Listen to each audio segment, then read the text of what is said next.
welcome to Saucy Cat. My name's Zoe, and the best thing about fall is going down to the orchard and getting bushel after bushel of fresh apples. Well, in case you're running out of ways to use those apples up, I got you covered with a super easy stuffed apples. Let's get into it. We're gonna start with the hardest part of this recipe, coring the apples. Take 6 apples of your choice, I'm using Red Delicious, and carefully cut out the centers.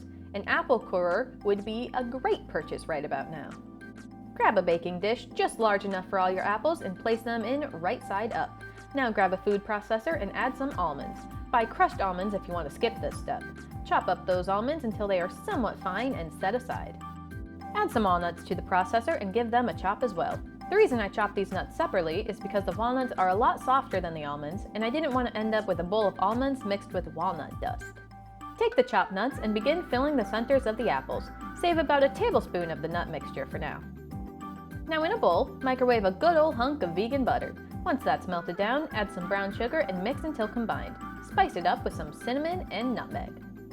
Pour the brown sugar mix into the apple cores until each core is almost full. Pour the remaining sugar mix across the tops of the apples, allowing the sides to get somewhat coated in the mix. Sprinkle the remaining nuts on top of the apples. Now add a 1/4 cup of water to the bottom of the dish. The water helps to steam and soften the apples when we bake them.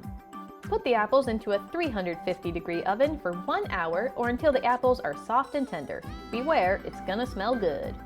Carefully remove from the oven and serve hot with your favorite vegan ice cream or whipped cream. I got mine right here, so let's plate this dish.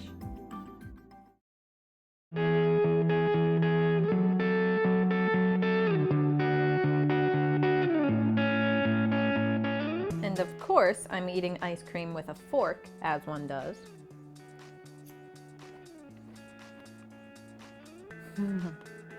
This is really good. The seasoning gives our apples a really comforting warmth, and then the ice cream helps counteract the tartness of the apples really well.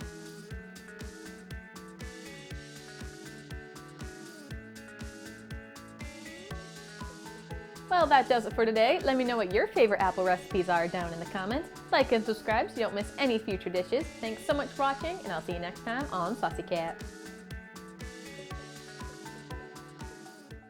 Baby!